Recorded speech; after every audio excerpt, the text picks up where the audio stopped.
Hi guys, nagbili pala si Amo ng salmon fish.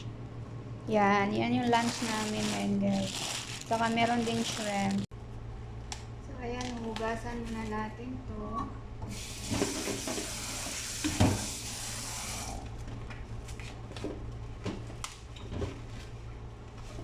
Sarap ng ulam namin ngayon guys. Salmon fish. Yan.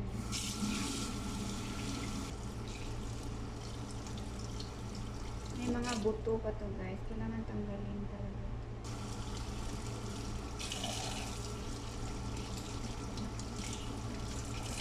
Ayan, malinis na. Punasan natin ng tissue para mawala yung water niya bago natin i-marinate.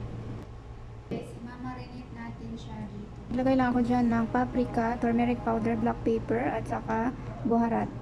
Maglagay tayo ng lemon juice.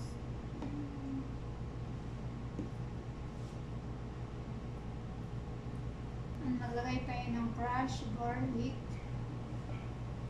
Pwede naman garlic powder, onion powder.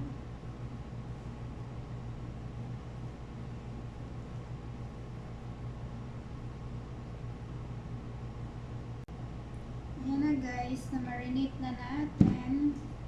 Pwede na natin ito i-rest ng 30 minutes bago natin i-prito.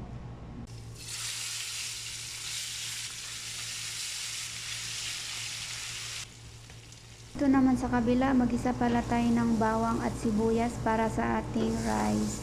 So naglagay ako dyan ng bell pepper, chopped tomato, at naglagay ako dyan ng black lemon at saka cinnamon stick.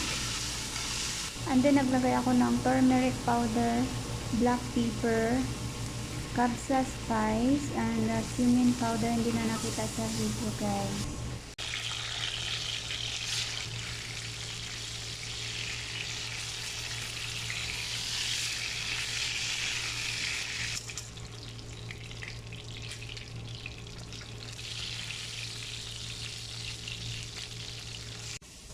Naglagay pala ako dyan ng fresh coriander leaf.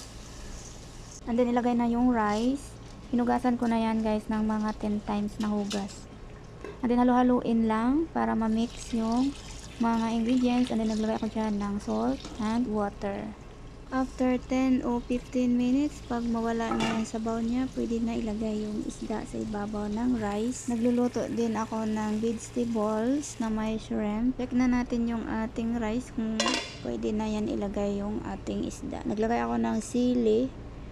So, ilagay na natin yung ating fish fillet sa ibabaw ng rice. And then, lulutuin natin yan ng mga 10 minutes. At naka-low fire siya.